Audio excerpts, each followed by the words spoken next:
Hey, good evening, everyone, and welcome to the first BSP webinar of 2019.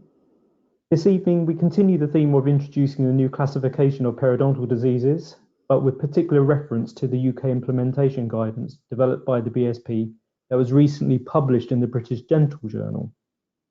So before I introduce our speaker, I'd just like to give a plug for the forthcoming BSP conference taking place from the 24th to the 26th of April in Brighton.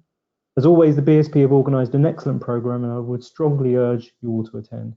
Besides, it gives us all an opportunity to have some fun and enjoy the great British weather on the south coast. Anyway, back to this evening, I'm delighted to welcome Professor Anthony Roberts, who is Professor and Consultant in Restorative Dentistry at Cork University Dental Hospital in Ireland. He is Head of Restorative Department, Clinical and Academic Lead of the Dental Hygiene Programme, and his clinical service and academic focus is in the field of periodontology. He's therefore highly suitable to give this evening's webinar, and I'm sure we will benefit from his thoughts in his presentation. So before we start, can I ask that if you have any questions, please feel free to post them in the question part of the widget as the presentation proceeds. However, we'll ask Professor Roberts to address them at the end of the presentation. And finally, I'd like to thank our sponsors, Johnson & Johnson, for providing funding for this webinar. And without the money from our sponsors, it's very difficult for us to put these on. So again, thank you to them. So I'd like to introduce Professor Roberts at this point. So thank you very much for agreeing to give the webinar this evening. So I'll let you take it away. Thank you very much, Mandeep, and good evening, everybody. Thank you for the kind invitation from the British Society of Periodontology to speak to you all via this webinar. Certainly, it's always an honour to be invited by the BSP to present.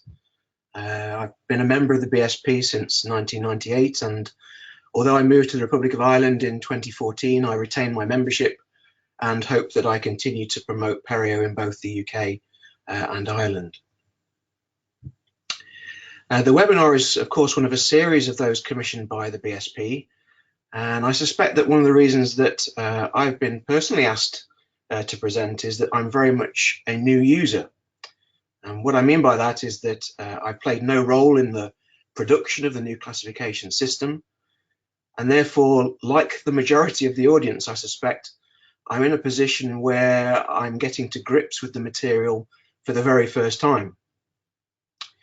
And I guess the pressure is, or the spotlight is on me, because I'm not only a practicing clinician, but also an educator of undergraduate dentists and dental hygiene students. And therefore, they're relying on my interpretation and information in order to, as part of their training. And I guess looking at this information afresh, this is quite a challenge. It's not something that is that particularly came easy in terms of assembling the presentation. It's very different and markedly different to what we've had before, and therefore, having used the previous classification system for such a long time, it's going to take all of us time to adjust. I guess one of the reasons, or one of the main things that I wanted to do this evening is to really focus in on the things that affect us as clinicians, particularly in a primary care setting. I would expect that in the UK and Ireland, as primary care practitioners, that this type of presentations would be the types of patients that present to us on a fairly regular basis.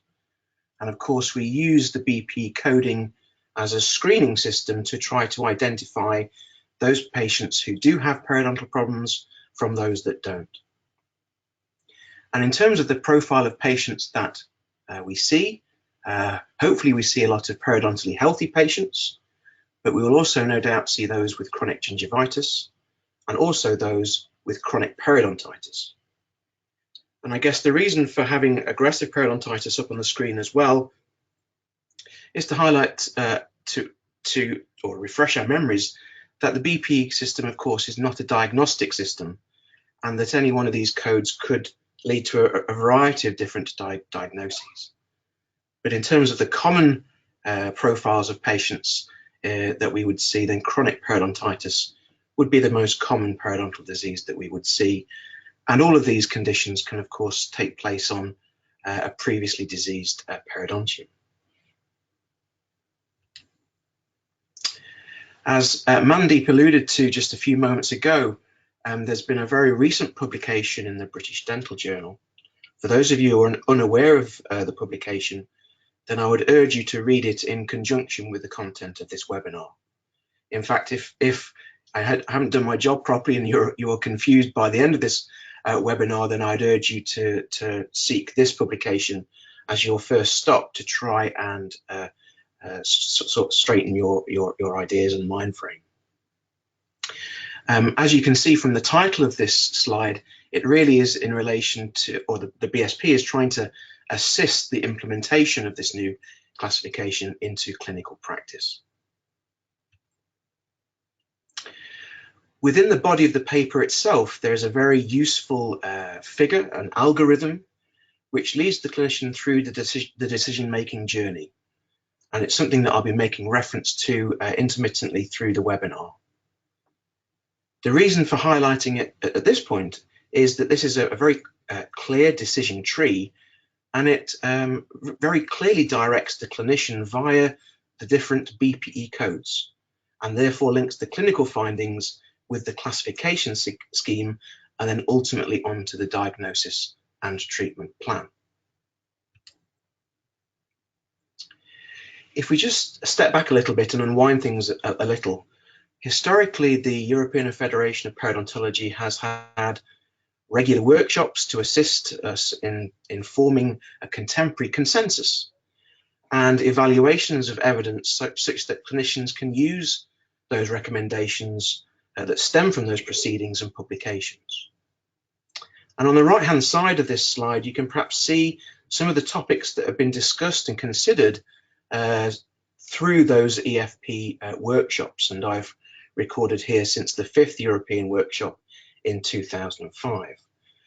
And the classification system changes, I guess, stem from the 2017 and the 13th European Federation of Periodontology workshop.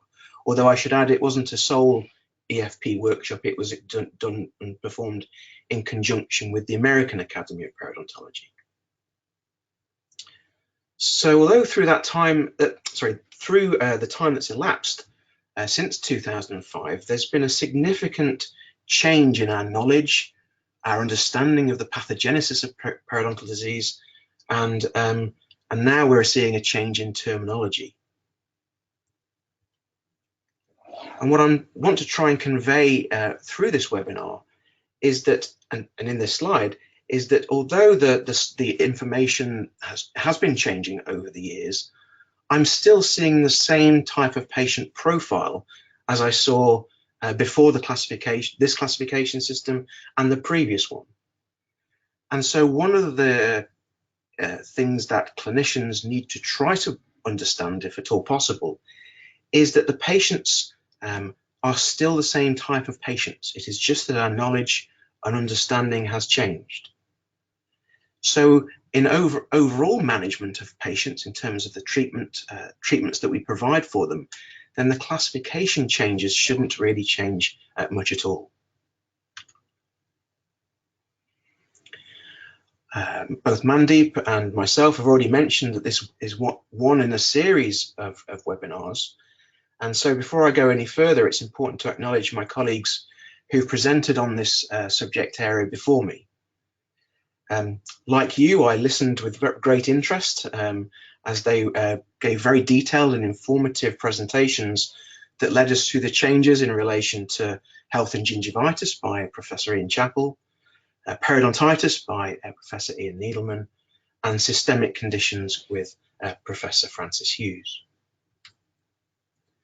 And of course, one of the topics that's coming up in the very near future will be provided by Professor Nikos Donas on peri-implant diseases and conditions.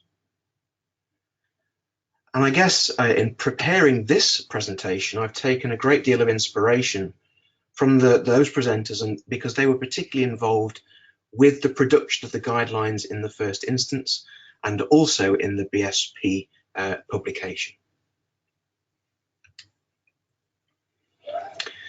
For those of you who are unaware, this is the original publication as it's presented from the 13th European Workshop, and this is the go-to document for the real detail, the nitty-gritty behind the BSP's interpretation and implementation. And stemming from that publication is a variety or a basic classification of periodontal diseases and conditions.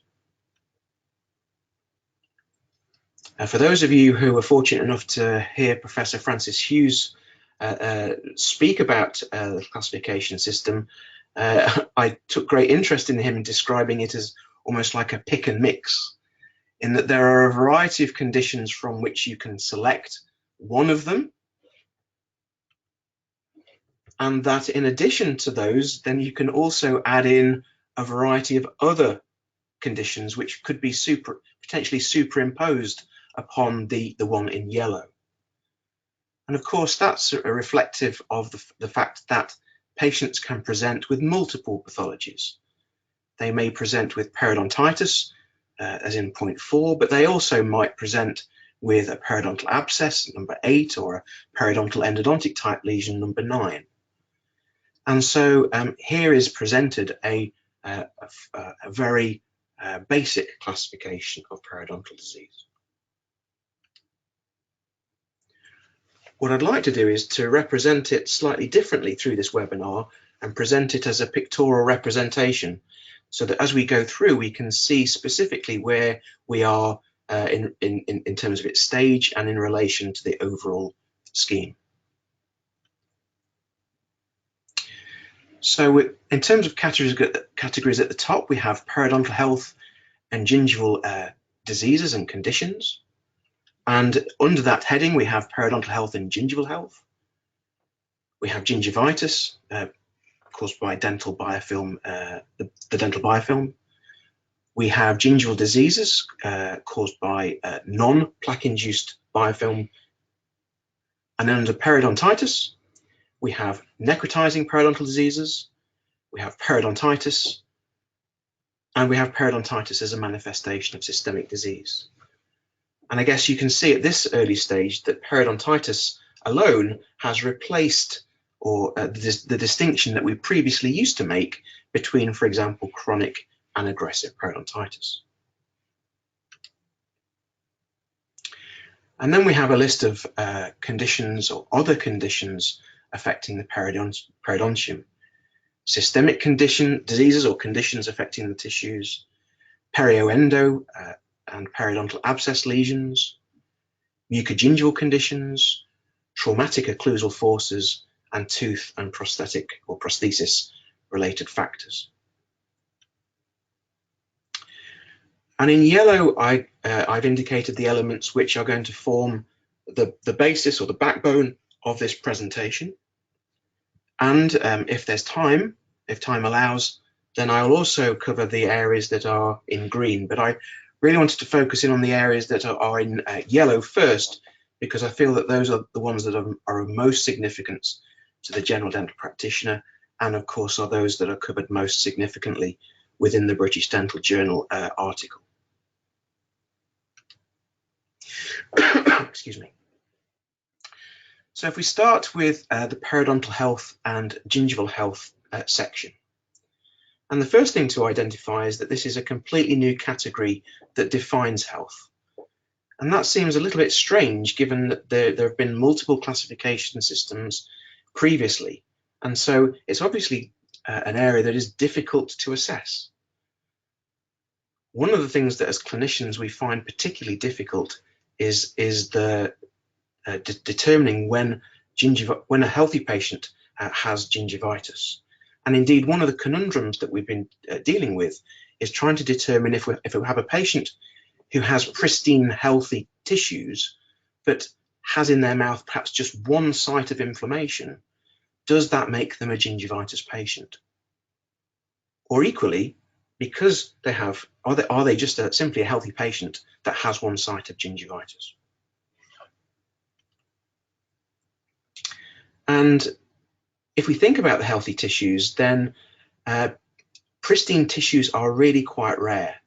Most patients don't present with pristine health. Most will present with a degree of clinical health. And as I say, pristine health throughout the mouth would be quite rare.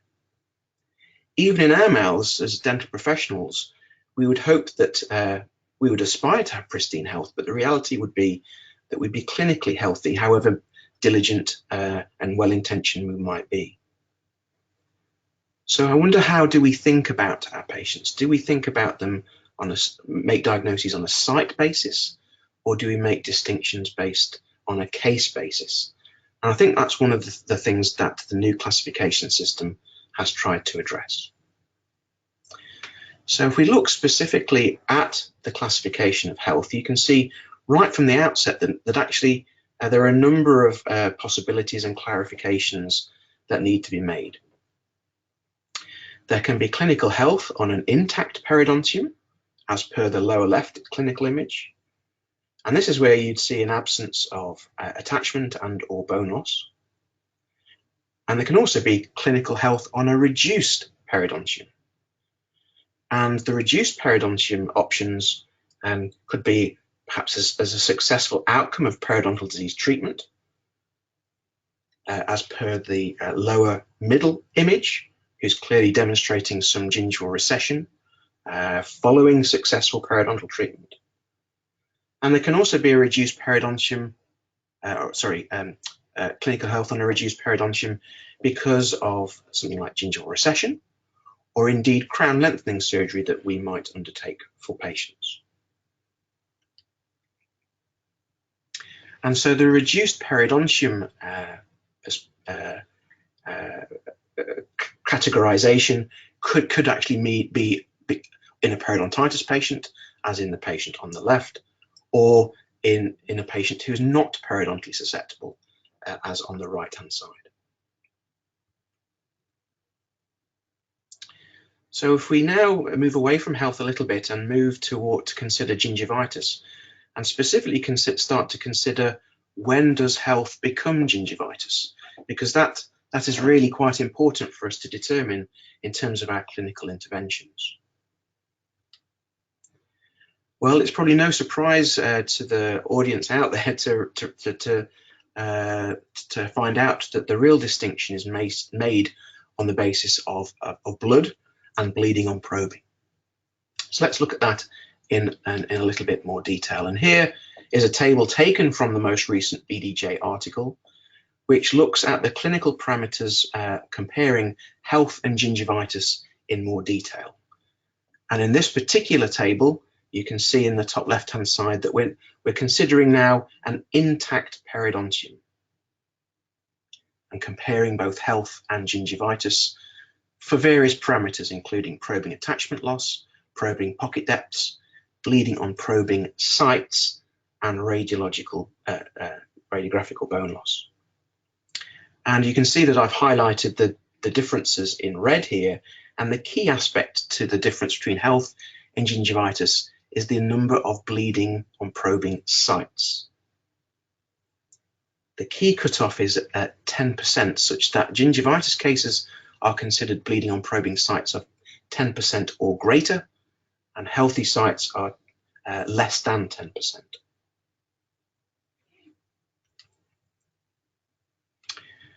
Just to develop that a little bit further, and if we now move away from the intact periodontium patient to a reduced periodontium patient, and then compare again the same parameters between health and gingivitis,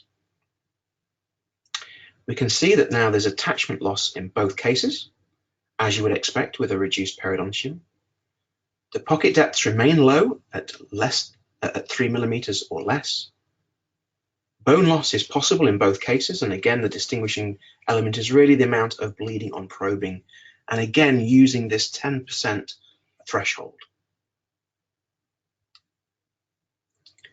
And finally in this table, the reduced periodontium for those patients who've been successfully treated. And the key elements here are determining the level of bleeding on probing, 10% and greater, the probing depths, which would be less than equal to 4 millimeter, and no site would be greater or equal to 4 millimeter with bleeding on probing. And as you can see, there is an asterisk associated with both of those, health and gingivitis probing pocket depths. So let's just go through some of those clarifications in relation to the asterisk. I guess the main underlying issue here is that when we diagnose a patient with a periodontal problem, then the periodontitis susceptibility remains for life. So a periodontitis patient should be considered as a patient for life. For example, a patient susceptible to periodontitis is likely to retain a degree of susceptibility, even if they've had their periodontal treatment undertaken. Patients will retain their risk unless we address those risk factors, and inherently they will retain a certain degree of genetic susceptibility. We're defining gingival inflammation as bleeding in a shallow site of 3 millimeters or less, and where probing depths are 4 millimeters or greater with bleeding, this is now considered to be periodontitis, and particularly unstable periodontitis. Although it's important to remember that you can have pocket depths of more than that, say 5, 6 or millimeters or beyond, in the absence of bleeding that may not represent active disease. And the example for that would be, of course, if you were to be probing quite soon after your non-surgical periodontal therapy, there might not have been time for the pocket depths to fully resolve.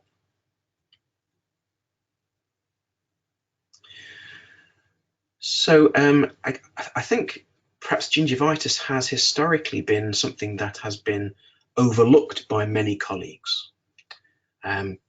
Some time ago, I was having a discussion about the importance of gingivitis with some non-periodontal colleagues, and these are some of the comments that were made about gingivitis. The comments were, gingivitis is like having grey hair or being left-handed. It doesn't really matter. And I think that's a perspective that many clinicians have had over the years. And it's something just I want to explore a little bit further, because I don't agree with this sentiment at all. So as an undergraduate, my recollection of my teaching was that I was really categorizing patients into discrete entities. They were either healthy patients, they were either gingivitis patients, or periodontitis patients. And I was categorizing them really into these three areas. And in the 2005 EFP workshop, one of the things that came out of that workshop was the realization that these diseases were a continuum. And one of the things that perhaps as an undergraduate I overlooked was that gingivitis was an opportunity missed. Because for a patient to develop periodontitis, they will have always had to have gone through the gingivitis stage. And given that gingivitis is a reversible condition, then that's an ideal opportunity, if it's identified, to intervene in order to prevent the deterioration into a periodontitis patient. So this slide effectively reiterates what I've just said, in that gingivitis is really an opportunity that we as clinicians could use in order to provide an intervention to prevent periodontitis coming on board.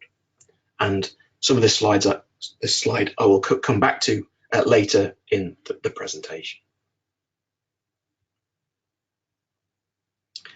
And if we just take a moment just to think about the management of gingivitis versus periodontitis, then there are a great deal of similarities between the two diseases. So both will have oral hygiene instruction as a requirement, most likely. Most will require supra and subgingival scaling. Both will require anything, amending things that are potentially local risk factors that might hinder patient plaque control. Surgery might be necessary, and I guess in periodontitis, root surface instrumentation will be necessary, and in terms of the gingivitis cases, then there might be a requirement for adjunctive antimicrobial agents. But there is a very strong similarity between these two disease entities. And of course, the reason I've got disruption written around the periphery of this table is to remind ourselves that biofilm disruption, the plaque biofilm disruption, is particularly important in the management of these conditions, particularly biofilm disruption by the patient on a regular basis, twice daily or more at home, and biofilm disruption by us as clinicians, both supra and subgingivally.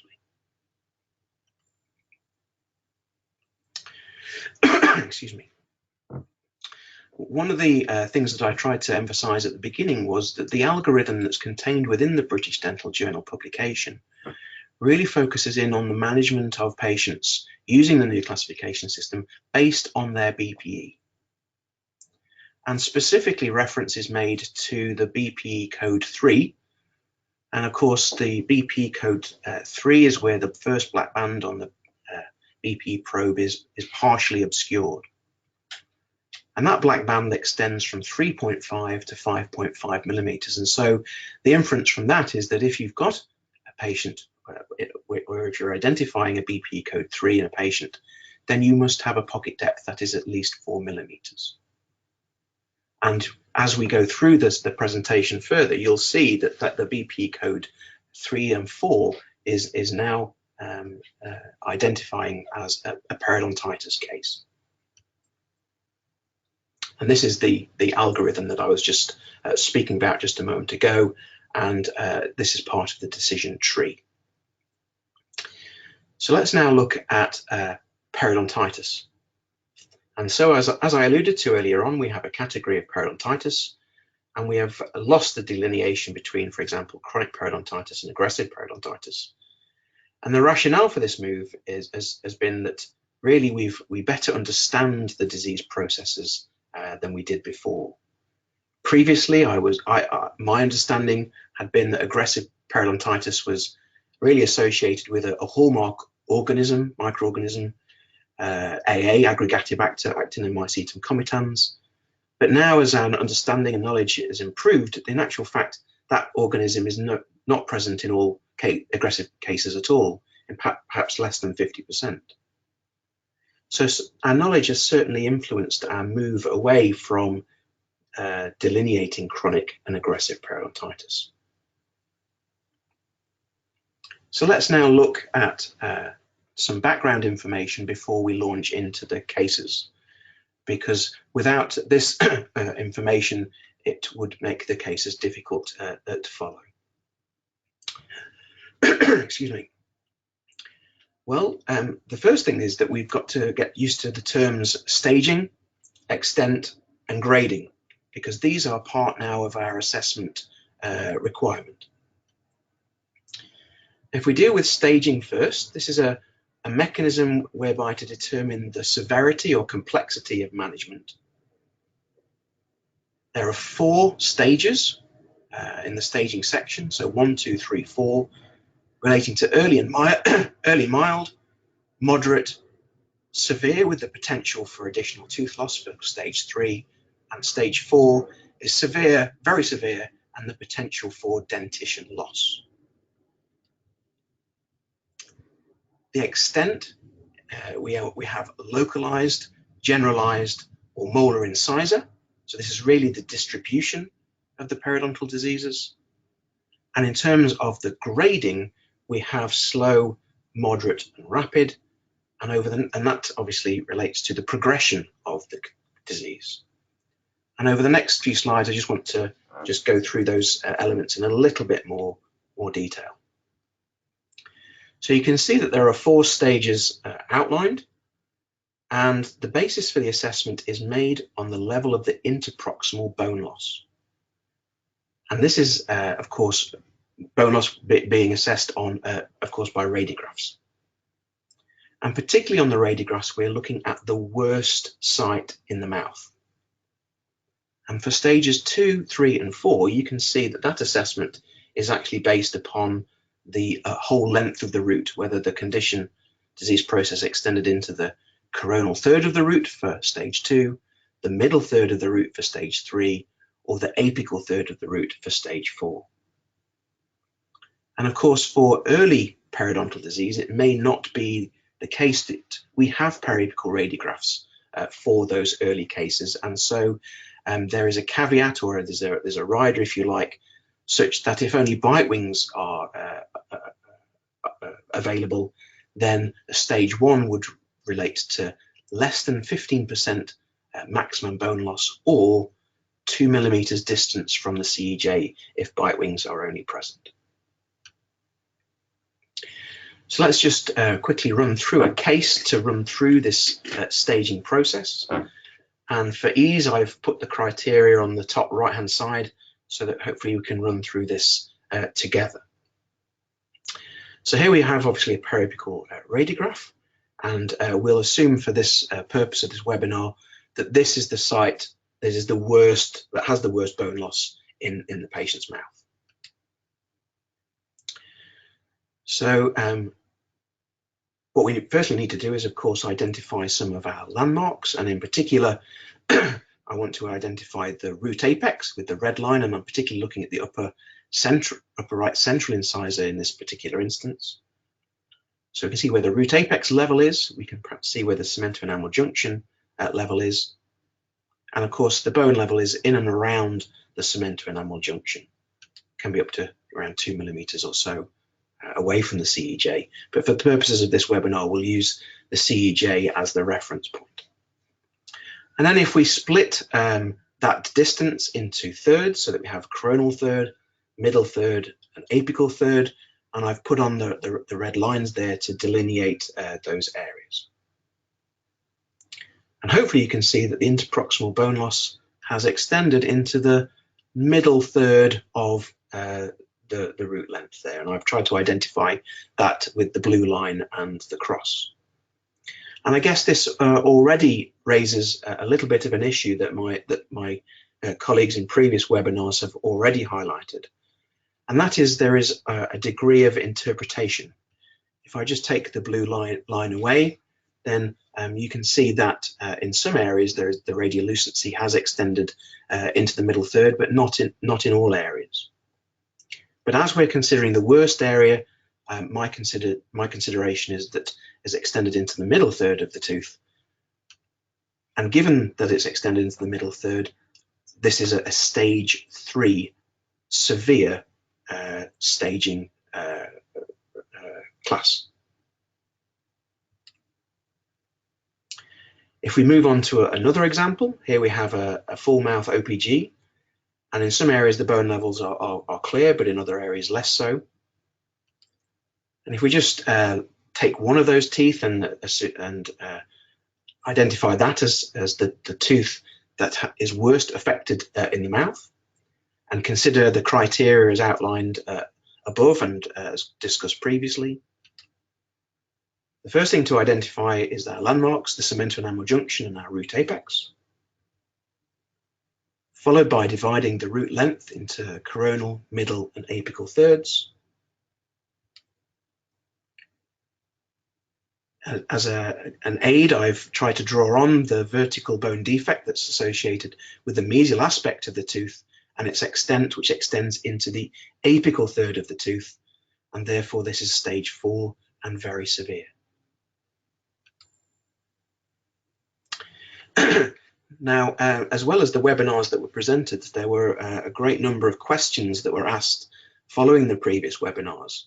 Questions such as, if a tooth that was stage 4 or very severe has been extracted, should that extracted tooth be considered in the process of classifying the disease? And the consensus is that it should be included, because otherwise it might underestimate the condition that the patient has. But clearly we are all finding our way in this relatively clunky and new system, and it might be that initially it's a little bit clunky, and you start to use it when we all feel, or you feel in practice, that the team is ready and that you are ready to start using it. So what I'd like you to do is to now to look at the radiographs on the right-hand side of your screen. And what I've done is duplicate the radiograph.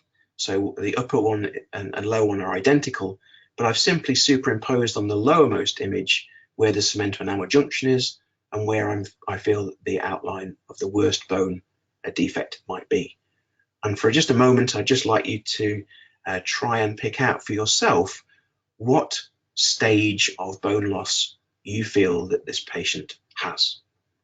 I know that we don't have any voting handset, and this is voting handsets or ability to vote.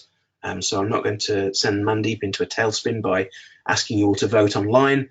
But if you could just have in mind, using the criteria on the lower left-hand side there, what you feel the appropriate stage might be for this patient.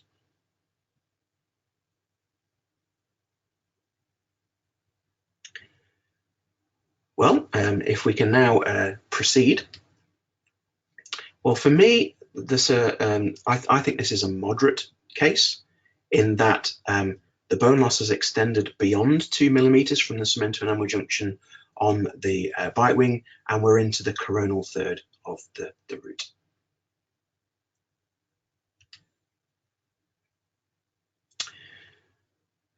Something I've mentioned just a few moments ago, but I just want to reiterate, and that is that, of course, we are dealing with a disease that is a continuum. And whenever you have categories, so coronal third, for example, middle third, there are always going to be cases where the level of bone is just at the point where the coronal and middle third of the root meet. And that is always going to be a contentious and difficult area to deal with. I guess as a general rule, I would perhaps urge us to consider if there's any borderline cases that you would use the worst of the stages, so that we don't run into the risk of under treating or under assessing, sorry, not under assessing, but under evaluating the patient. So it's clear that the staging is related on particularly on the worst bone levels in the mouth. We also need to concern ourselves with the extent of the condition, and this is really the distribution. This is the scheme of this is really based upon the number of teeth that are affected, and the delineation between a localized case and a generalized case is the number of teeth that are affected. 30% is the cutoff, so more than 30% affected makes it a generalized case. And of course, there are instances where there might be a molar incisor type relationship, as we might have seen on an aggressive periodontitis case, and that's an additional way of describing the distribution.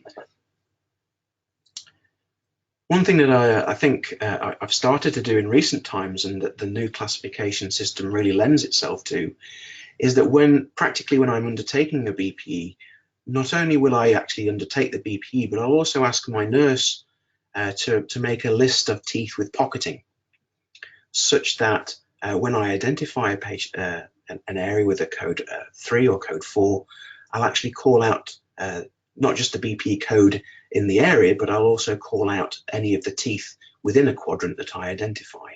And that really helps me then direct me in terms of the number of teeth that are affected, and also gives me an indication as to how much or how little treatment that patient is likely to need in terms of scheduling. And here we have an example of the molar incisor type distribution that I described just a few moments ago. Oh, I should add before I go to the next slide that, of course, in terms of the staging, the patient has significant bone loss in a number of areas, extending right into the apical third, and so this patient would be classed as a stage 4 with a molar incisor distribution.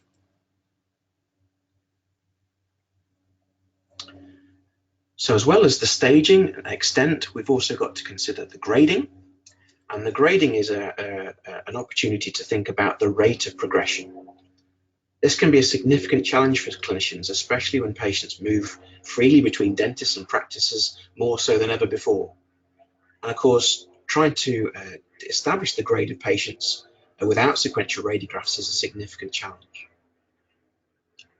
The scheme I'm outlining here is from the publication itself, is a grading scheme of ABC, or slow, moderate, and rapid, and is again looking at bone loss, particularly the percentage bone loss, as a function of the patient's age, particularly the patient's age at the time of diagnosis. So let's just look at that in a little bit more detail.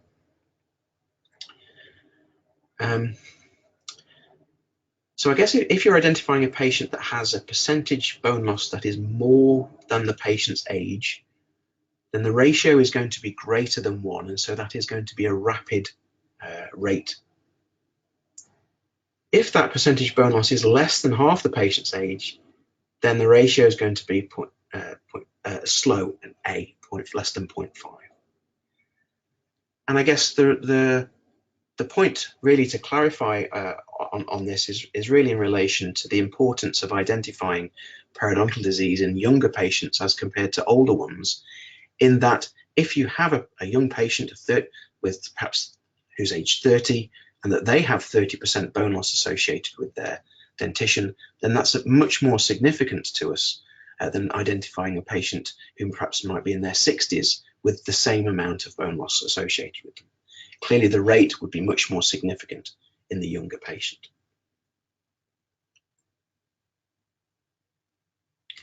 And finally, just as we thought we'd got through the staging, extent, and grading, there is also the current disease status, and this can be stable, in remission, or unstable. And you can see the criteria here, in that, again, there's great emphasis placed on bleeding on probing, and whether there's bleed, particularly in an unstable situation, pocket depths of 5 mm or greater, or bleeding on probing at 4 mm sites.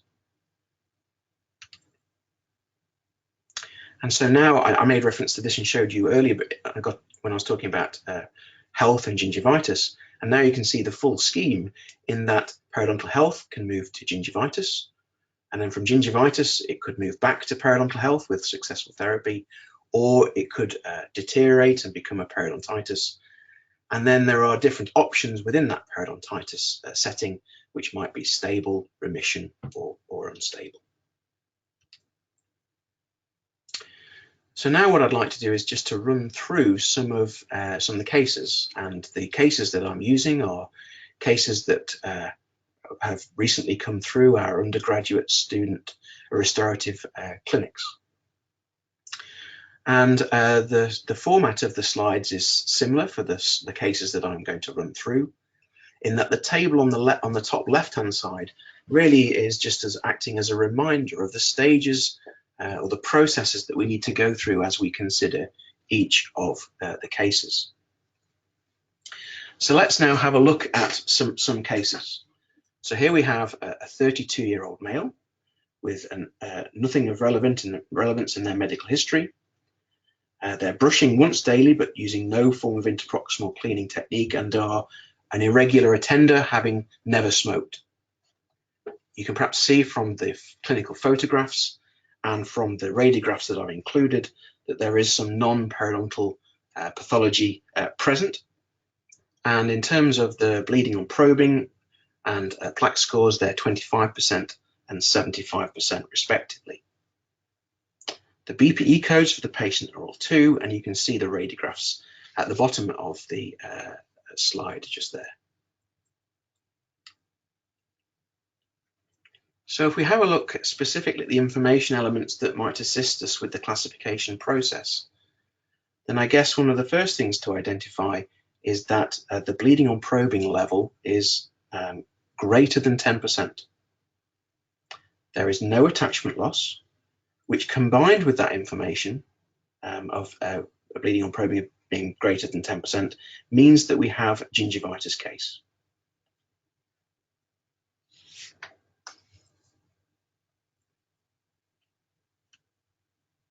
So my interpretation of what we're seeing here is that we have a generalized plaque-induced gingivitis on an intact periodontium.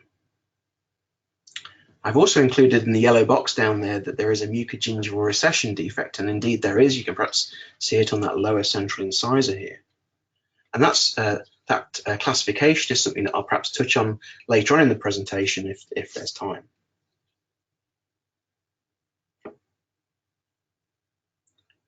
I've called this case study 2, but in actual fact you might recognize this patient. This is the same patient who was case study 1, but they've now had their dental intervention, and I've highlighted in yellow what those key changes are. The brushing and cleaning regime has improved in terms of frequency and effectiveness. They are now a regular attender, and the BP codes have improved significantly. The patient's now brushing and using interdental aids, and the bleeding on probing and the plaque scores have improved, and specifically the bleeding on probing is now at 5% and therefore below the 10% cutoff. And so now we've moved to a clinical gingival health on an intact periodontium. Again, we still have our recession defect. And the reason for it no longer being gingivitis is down to that bleeding on probing reduction, falling beneath the 10% threshold.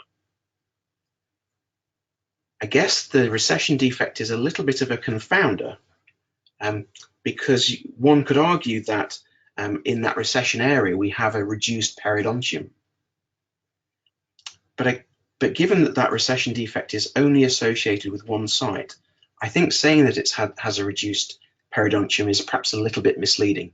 And so my suggestion would be that we would go with the uppermost classification of intact periodontium with a mucogingival defect.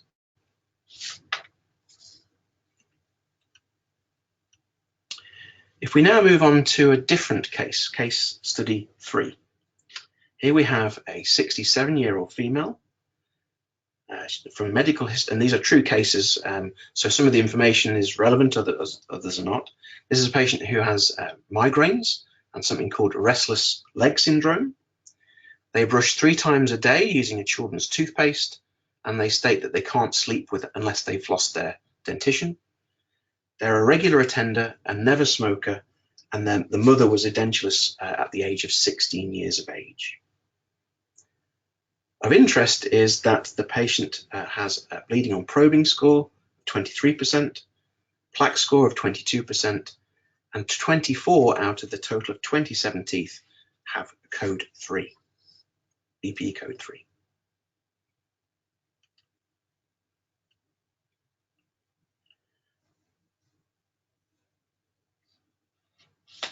If we look at some of the key elements here, I think we have code 3s, and so we have pocketing of between 4 to 6 millimeters. So we have a periodontitis case. In terms of staging, if I just go back and take that way, then the radiograph isn't particularly clear, but we have bone loss that's probably in the coronal third, and so stage 1 or early. In terms of the extent of the condition, we have a generalized pattern, as over 30% of the teeth are affected. And in terms of the grading, the worst percentage bone loss, I'd say, is in the region of 30%. And so in a 67-year-old patient, then the ratio is less than 0.5, and so slow. And so in terms of the current disease status, we have pocket depths greater than 4 millimeter with bleeding on probing. And so I would term this as an unstable generalized periodontitis stage 1A.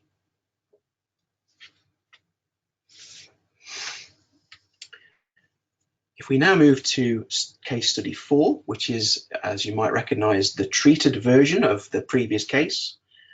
If we look through some of the key aspects after they've had their non-surgical periodontal therapy, then we have BP codes of 0, and so we have an ideal outcome in that we have no pocketing present anymore, but in a patient who's clearly previously had periodontal disease. So I think that the patient has a stable, successfully treated periodontitis. It's stable because the bleeding on probing is less than 10%. I think if the bleeding on probing, as it's outlined here, was not below 10% and perhaps more than 10%, that's 12% here, then it would change the classification a little bit in terms of making this case in remission rather than it being unstable.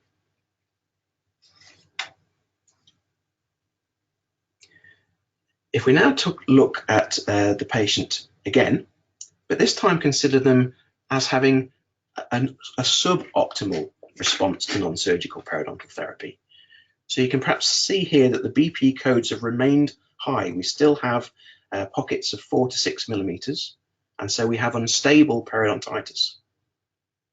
In terms of the staging and extent and grading, we have the same features that I described earlier, but in terms of the current disease status, we have sites that are greater than 4 millimeter, and despite a reduced bleeding on probing, the disease status is unstable. And so although we've had an improvement on bleeding on probing, an improvement in plaque scores, we still have BPE code 3s.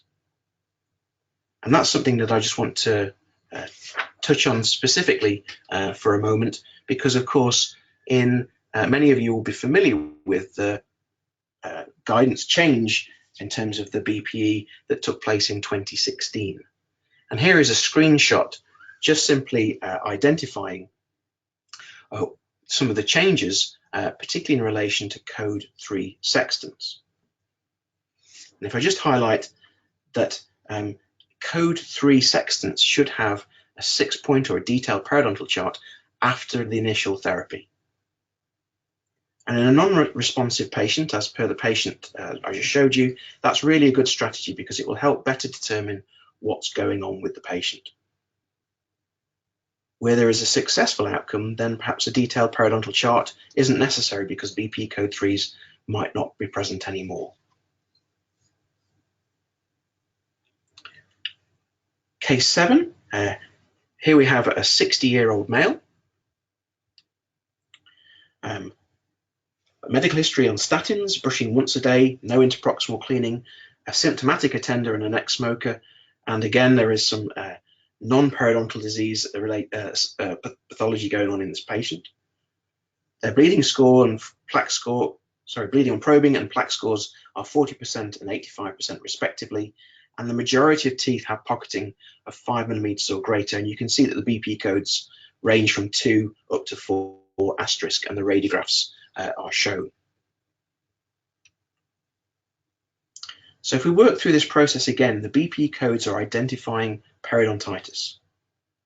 The radiograph of the worst site is showing bone loss into the middle third at around 60%. And the extent is generalized as we've got more than 30% of the teeth affected. I would estimate that the bone loss is around the 60% mark, and given that we're dealing with a 60-year-old patient, then the grading ratio is 1, which is right on the border between moderate and rapid, where rapid is greater than 1. And the disease is unstable because we have pocket depths that are greater or equal to 5 millimeters.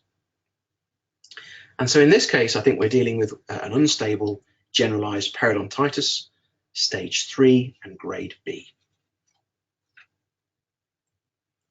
Case study 8 is that same patient, but now treated. The patient has improved their brushing and interproximal cleaning, is a symptomatic attender still, ex-smoker, and their bleeding on probing is 12%, plaque scores 10%, and the BPE codes range from 2 to 2 asterisk. And so there's pocketing that's less than 4 millimeters. And so we now have a remission situation. It's not stable because if it was stable, for it to be stable, you'd need bleeding on probing to be 10% or less. There was a really good question that was asked in Professor Needleman's webinar, and the question was, what is the terminology difference between a stabilized periodontitis case, where the bleeding on probing is greater than 10% and the pocket depth is less than or equal to 4 millimeters, and a patient who has gingivitis in a patient with a history of periodontitis? Both of them have very similar criteria in that the bleeding on probing is greater than 10%, the probing depths are less than or equal to 4 millimeters, and it's such a good question that I'm not sure that I can hand on heart answer it with full certainty, other than to say that the important thing really is that when we're using the classification system is to look at it from the point or the time point of diagnosis. And at the time point that we would have identified this patient, we'd have seen them at the beginning of their treatment and identified them with the general periodontitis And so that's the one that I would plump for in this particular instance. And the last case that I want to look at now is the one that perhaps we would have previously categorized, classed as an aggressive periodontitis case. This is a 30-year-old female with no relevant medical history, brushing once daily with no interproximal cleaning, symptomatic attender and a never smoker, and with very high bleeding on probing and high plaque scores, with all teeth having probing depth of 5 millimeters or greater. And you can see the extent of the radiographic bone loss in the OPG below. You can see it's very significant. And so if we work through the process again, the BPE codes are identifying a periodontitis, radiograph of the worst site showing bone losses into the apical third in quite a number of teeth. And so this is a stage 4, very severe type scenario. The extent is generalized because the majority of teeth are affected, certainly above 30%. And the grading in terms of the worst bone loss in relation to the patient's age is well in excess of 1. In some areas there are in excess of 90% bone loss. So 90% over the patient's 90 over 30, the patient's age is 3, which is well into the high rate of or rapid rate of grading. And the disease is clearly unstable because the patient has pocket depths that are 5 millimeters or greater. And so we certainly have an unstable generalized periodontitis stage 4, which is severe and rapid. Now, at this point, I was going to just gather myself together and see what time it was. I don't plan to run through the cases that were presented in this sort of sister publication, which is published in the same edition as the British Dental Journal Implementation Guidelines, and that is some cases produced by the British Society of Periodontology to assist us going through this process. And what I'll do now is just quickly flick through those slides and not go through them in any great detail, but just to show you the support that the BSP have tried to provide through the BDJ in order to lead us as clinicians through this staging, extent and grading process. And in actual fact, the publication itself has two young sisters presenting to the periodontal departments and going through the classification scheme for each of those individuals.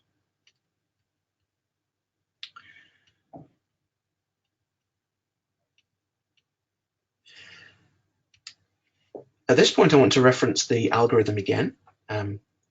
It's highly integrated with the basic periodontal examination. But one of the things that we need to think about in addition to that BP system is also making sure that we consider risk factors, because of course risk factors such as smoking and diabetes will also require careful management in order to get optimal patient outcomes. I should add that the BSP has produced a very useful flowchart, which I understand is in the process of being widely distributed to us all, and this will be very useful in our surgeries and our practices in order to remind ourselves as we go through the process, and particularly for the first few times. I guess the BSP guidelines or implementation has really tried to integrate it within the UK and other countries where BP and screening is undertaken, because many of us wouldn't be taking clinical attachment level recordings on a regular basis. And one of the things that I said right at the beginning was that we are right at the beginning of the implementation of this, and it's going to take quite some time for us to get used to it, and so it will feel a little bit clunky. I just want to take the last few moments, if I may, just to run through some key points relating to the other aspects. If we could just consider necrotizing periodontal diseases for just one moment, and in the classification system that's been produced, there's been a recognition that there are chronically severely compromised patients, which many of us wouldn't come across in our day-to-day practices. but other patients which we might come across, particularly having acute symptoms that might be temporarily or moderately compromised. And there's a distinction that those two groups of patients are very different from one another.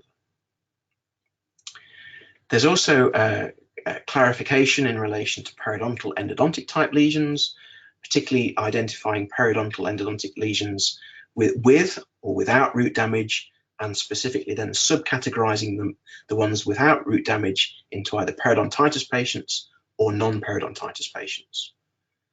And this case demonstrates an endoperio lesion with root damage caused by a root fracture as a result of some endodontic treatment that went wrong. And you can see perhaps on the cone beam CT, the image on the lower right hand side, where you can see the root damage, you can see the endodontic treatment undertaken, and the clinical image on the top left hand side clearly demonstrates the longitudinal root fracture at the time of that can be seen at the time of surgery.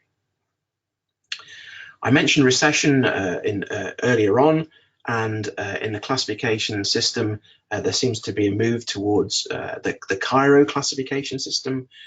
Many of us will be familiar with the Miller system, but it would appear that the Cairo system is becoming more used. It looks specifically at interdental loss of attachment as compared with buccal loss of attachment. And of course, I've put together the pictorial scheme here, and there's one big thing missing. There's one big topic that's missing, and that of course relates to dental implants. And as I outlined at the beginning, this is going to be the subject for Professor Donos to manage. And I'll tune in with interest again, where hopefully he'll cover the issues relating to periodontal health, peri-implant mucositis, peri-implantitis, and soft and hard tissue deficiencies. So this is a final plug for his webinar on the 19th of February. By my time, I see it's just gone 8 o'clock, and so I've had my hour. I'd like to thank you for persevering with me as we've gone through this process. I'd like to reiterate my thanks to the British Society of Periodontology and the associated sponsors for hosting this webinar, and I'll return us back to Mandeep's care, and hopefully I will try and answer some of the questions. I listened with great interest to questions that have been asked previously, and gosh, some questions that my predecessors were asked fill me with dread, but I'll do my very best to steer us through those. Thank you very much for your time and attention. Hey, thank you, Anthony, for a fantastic presentation. So really, really difficult job to try and summarize that in an hour, but you've done really, really well. So thank you for that. We have a lot of questions. I think we'll just crack on, if that's okay, if I want to get, so we can make sure we try to get most of them addressed.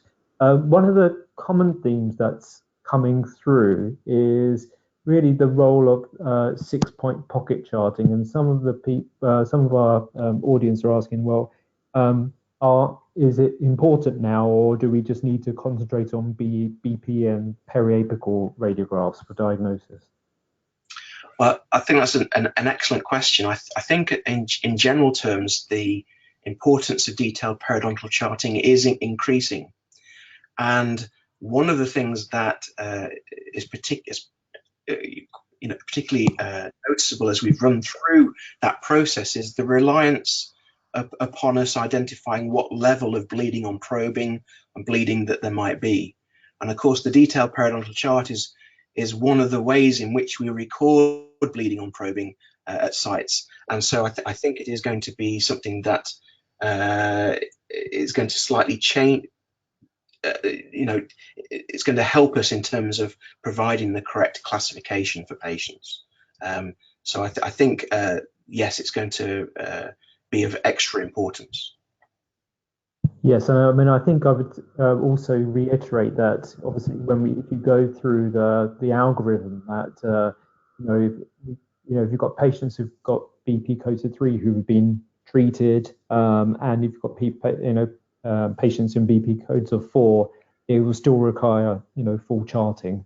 So regardless of whether the radiograph's been taken and what you come up with, the charting is required for monitoring And would you kind of agree with that there? I certainly would. Yeah, absolutely. I think previously there's probably perhaps been a slight reluctance to do detailed periodontal chart for the milder cases, but I really think, I do think we need to aspire to be doing it as outlined in the algorithm, as you say.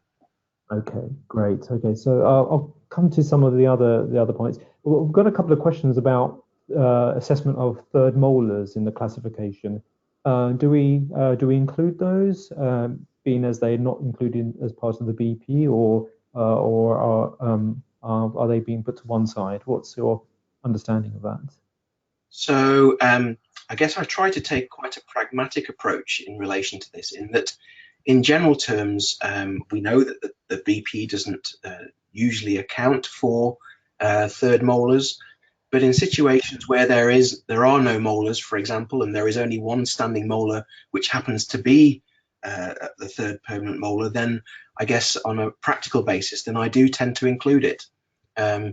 Because it might well be important in terms of either a bridge abutment or a denture abutment, and therefore to have an understanding of the periodontal condition around that tooth is important.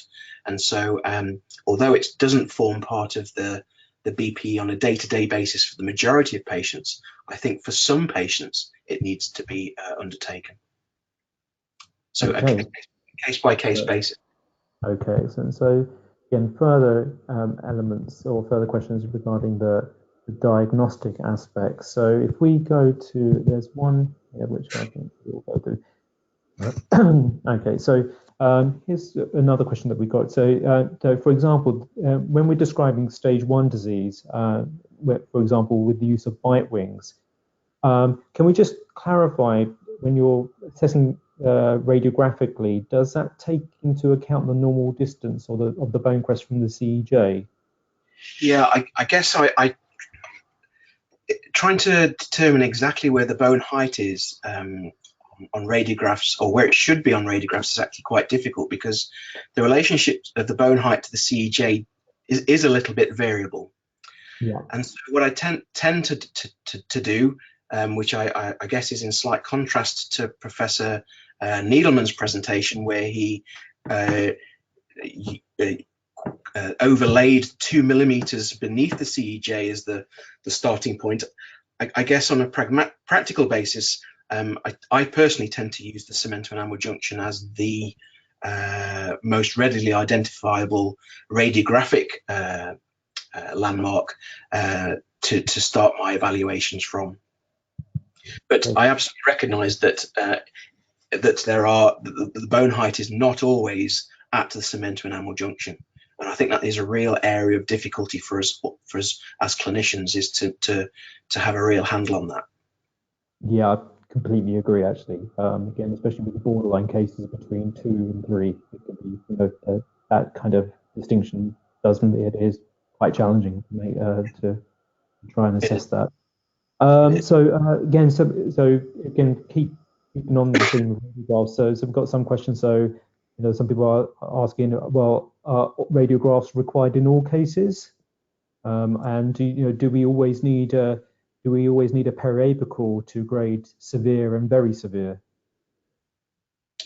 I think obviously, in order to be grading in terms of the extent of the bone loss, you are going to need a periapical in order to know what the full root length is. And so certainly I find periapicals invaluable in terms of assessing the extent of the bone loss, but also to reassure myself there's no apical involvement, and to see the full root morphology. So I have to say my preference is certainly periapicals. I know that some clinicians like to use vertical bite wings, but personally I find periapicals to be much more advantageous in terms of assessing and clinical management. Okay, great. Yeah, so completely agree with your view on periapical radiographs there, definitely, especially compared to vertical bite wings. And then again, finally on this theme with the radiographs, quite an interesting question here. So how, in terms of monitoring and ongoing patient management, how often should we be taking PAs of periodontally affected teeth? That's a very, very good question. I Yeah, guess it's a really interesting question. I guess in terms of how we, we as clinicians manage patients, we tend to assess them radiographically when we first assess them. We then place them, if they've got periodontitis, we'd put them through, normally we'd put them through a course of non-surgical periodontal therapy, and that would be proximate in terms of time to our initial assessment. And then we'd review them at 3 months after treatment. And typically for a chronic periodontitis patient, we might expect on one of our clinics for patients to have to go through a few cycles of that type of treatment. So unless we have a fantastic patient, normally it takes 2 or 3 rounds of treatment in order to get all of their sites resolved. So if we think about the time that it might take to achieve those 2 or 3 cycles of treatment, we're probably looking at around 9 to 12 months down the line following the initial assessment. And then once we assess them perhaps after the 3rd round of non-surgical periodontal therapy, if there are any resistant sites that have failed to respond, then in terms of considering what to do for those particular sites, I would be reassessing the patient both clinically and radiographically, perhaps at that 12-month type interval, because I'd be thinking about what might have prevented the tissue response to, why might it be suboptimal, and also be using those radiographs to help determine what management might be in terms of considering surgical management. So I guess my own personal practice would be the initial radiographs followed by non-surgical periodontal therapy, and I'd be reviewing them at sort of on an annual basis with regards to the radiographic assessment. Okay, great. Thank you for that. So some more specific questions, but I think actually they will highlight some interesting points. So I'll put the scenarios to you. So assuming a patient had a single vertical defect extending into the apical third of the root, but all other sites were exhibiting bone loss only extending into the coronal third, would the diagnosis be generalized periodontitis stage 4 or localized stage 4 with generalized periodontitis stage 2? That's a really good question, and I've interpreted the documentation to mean that it would be stage 4. But I guess one of the reasons for arranging the classification system in the way it is being portrayed is that clinicians will be able to adapt it to their own personal needs if they feel that the allocation of the code 4 is in any way misrepresenting the clinical situation. So I think in answering the question, I think that can be left to the clinician to actually interpret themselves. Clearly, if there is just one isolated area in the mouth, which on its own would be severe and or very severe and a 4, but that misrepresents the case completely, I think you're absolutely at liberty to then further clarify by saying that there might be a class 1 or class 2, stage 1 or stage 2 elsewhere in the mouth. I think that's I completely agree with that. I think this is, where you have to make a distinction between what a classification is and what a diagnosis is. And I think they're not really the same things here. And, if we can have that leeway where, clinical judgment plays a part, I think that's eminently sensible. I think that's absolutely right. I mean, what we've run through is, or what we read in the guidance documents is exactly that. They're guidance documents to try and assist us as clinicians. And clearly, it's not, although it's outlined as an algorithm, it's not, I don't believe, intended to be a prescriptive must do and must think about things in a certain manner. I think it's leaving a degree of interpretation up to the clinician. Yeah. Okay. Thank you. Another important point that was raised as a question says, do we need to identify 2 or more non-adjacent sites of interproximal bone loss to be able to diagnose a periodontitis patient?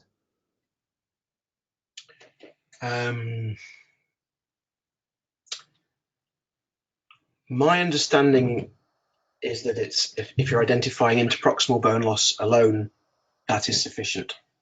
I don't know, Mandeep, if you have any thoughts on Yeah, that. I think this is actually a potential issue with the classification itself in terms of, I think the thing is obviously, strictly speaking, if we look from a radiographic point of view, you only need 1 site in order for it to be classified. But if we look at the actual kind of epidemiological classification of what periodontitis is regarded as, I think strictly speaking, it is 2 distinct interproximal sites. So I think there is something that could be misconstrued here. And I think, again, I think it's one of those things as clinicians, we need to make our interpretation and put our own judgment on there. If we see a single site or a single area where there's bone loss, then we will need to kind of make a decision as to whether we truly feel that is periodontitis, because from an epidemiological point of view, that would not be regarded as that. So I think it's a great question, and I think it's one of the things where with the classification is going to have to involve to try to take into account these kind of these uncertainties. And I think the other thing to remind ourselves is that I think we're all very much at the early stage of trying to implement this, and those are really searching questions that I guess will form part of how this system evolves going forwards.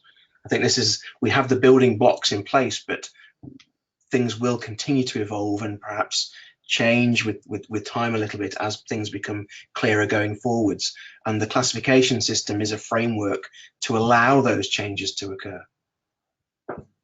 Yeah. Okay, that's great. So sorry, I'm scrolling. There's so many questions coming in. I'm trying to scroll through them all. Okay.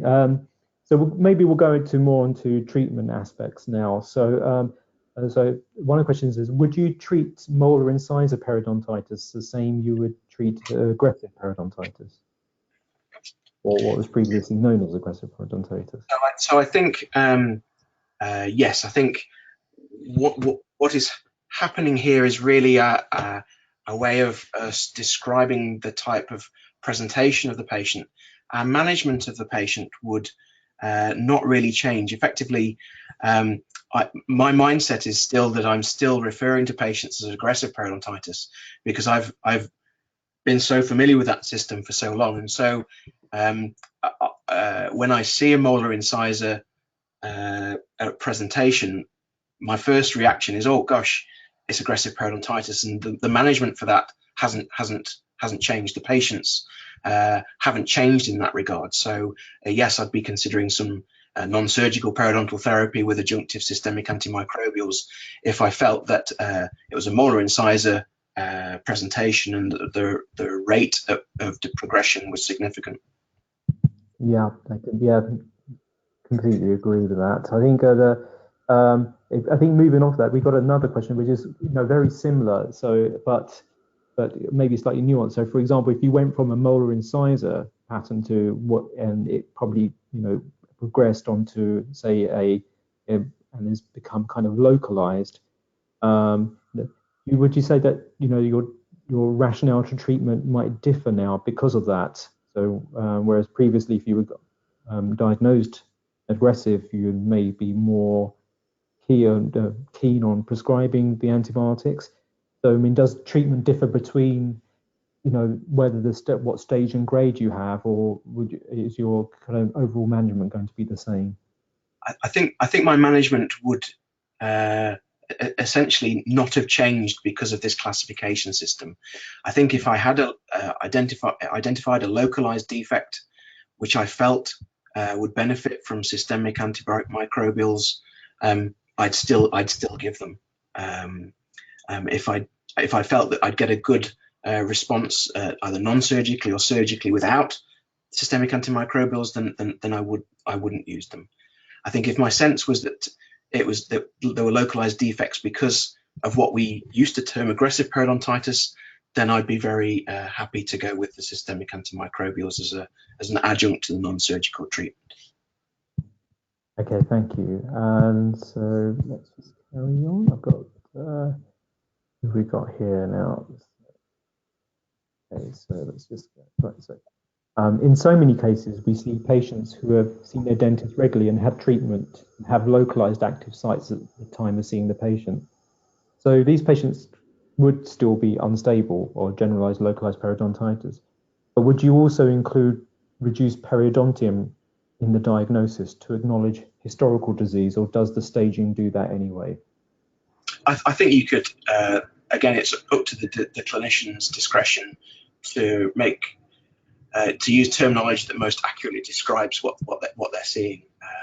So if there is, if you've got a patient who has had a recession as a side effect of non-surgical periodontal therapy, and they still have ongoing periodontal pocketing, then to use that terminology is absolutely appropriate.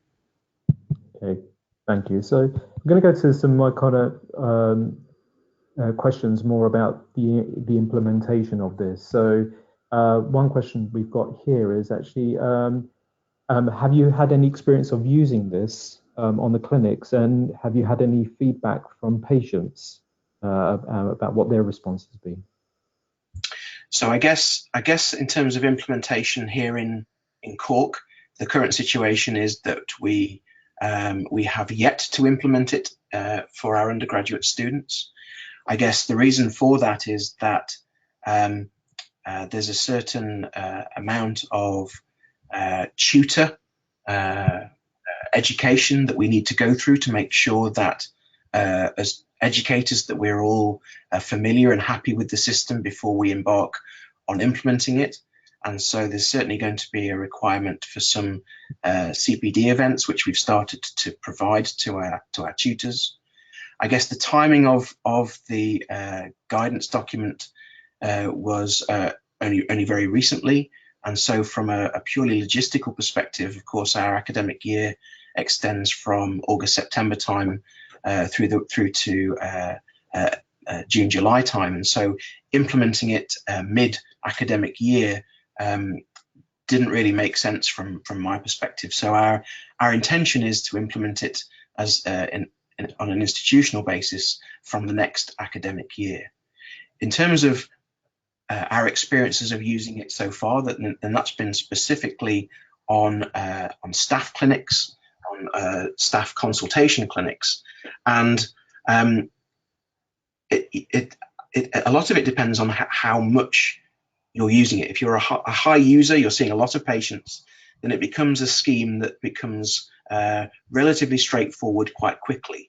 Certainly, I like to use the type of table that I depicted on the slides there, which gives the main headings, and I tend to try and think of that table as I'm recording my clinical notes and clinical findings, because it acts as a template for me to follow. And also, if I go through the process as I've described it in this presentation in quite a structured way, I think it becomes relatively straightforward to use. But there's no doubt about it, it is going to be a significant change and hurdle for our tutors and our undergraduates.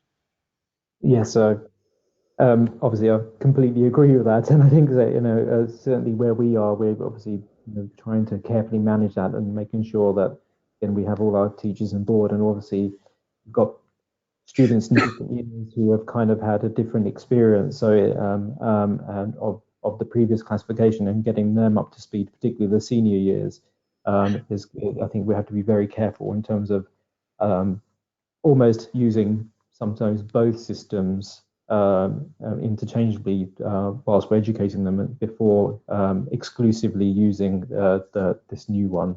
So it's a situation that will need to be carefully managed.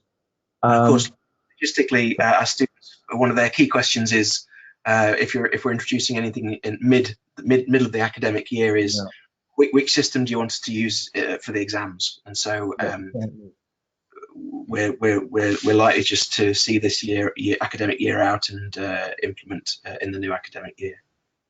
Right.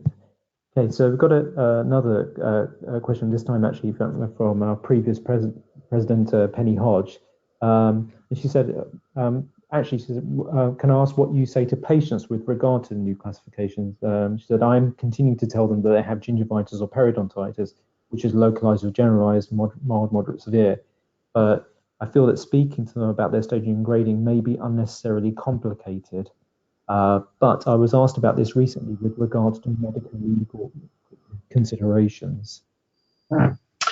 Hi, Penny. Good to hear from you. I have to say that I have yet to be using it to with patients using the terminology as outlined in this system. I find that perhaps it's my inexperience in using the scheme thus far that makes me reluctant to be discussing it in front of patients. I'm not sure, but I think it's probably a terminology step too far for many of the patients that I would be seeing. Not all, but most would find, I think, the level of potential detail a bit overwhelming and almost a little bit distracting from some of the key messages that I might want to send them away with. So as yet, I'm not discussing the staging, grading, etc. in great detail with patients. Great, thank you. So another one we've got here is in more of a management question here. So how should an unstable, what is now termed an unstable periodontal patient who is in remission be managed in the long term, in your opinion? Well, the reason that they're, according to the scheme, in remission is because their bleeding on probing is a little bit higher than the 10%. So I guess one of the management strategies for unstable periodontitis, excuse me, would be to try and further improve the patient's home plaque control in order to further try and reduce the inflammation that's present. And of course, in terms of any unstable periodontitis patient, it's going to require not only just improvements in their home plaque control, particularly their interproximal plaque control, but also biofilm disruption from us, both supra and subgingivally. So I don't think the management has changed of those types of patient. It's a double-pronged attack. And going back to Penny's question just a few moments ago, one of those key messages that I want to try and convey to patients is that they have a huge hand in their own destiny. And so improvements in their own home plaque control is paramount to successful outcomes. And so one of the key aspects is to further enhance that or further improve things where possible. Okay, great. Thank you very much for clarifying that. So here we got another one. So yeah, this I suppose more practical question. So with the new classification, with regards to the staging and grading, at what point would a general dental practitioner should be referring the colleagues to for specialist care? Is there any kind of a guidance you can give there?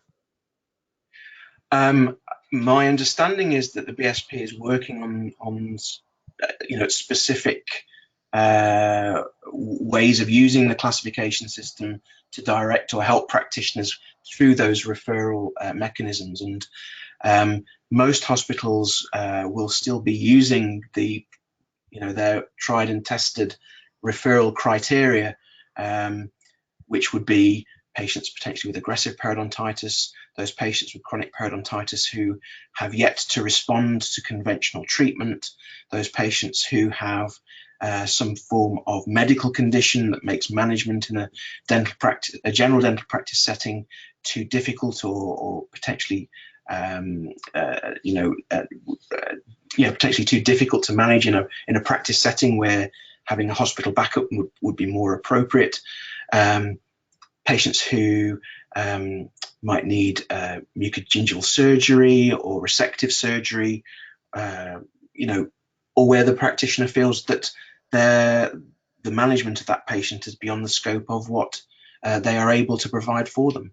So I don't think the types of categories of patients have really changed in terms of our referral considerations. In terms of tying them up or lining them up specifically with the classification system, my understanding is that that's a body of work that the BSP are underway and are undertaking.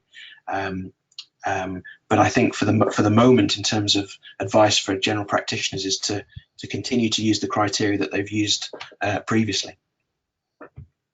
Great, thank you.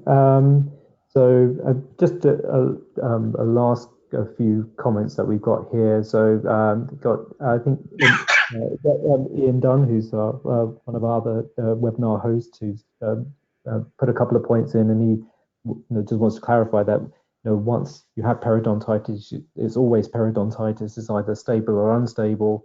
And further to Penny's point, he believes that he's not convinced that we should be telling our patients the stage and the grade at this stage. Well, they could not really possibly understand that, and it's really more for us as a profession to try and gauge what we should do and how the patient what needs doing going forwards. And I think one last thing, I think this is I think something that actually Prof. Needleman addressed at the last webinar, but I think it could still call for some clarification, because I think this is a really important issue. So, and this was asked by, again, one of our viewers. So on a patient who is in maintenance with pockets that are deeper than 4, but have been what we regarded stable for years, do we still need to call it unstable?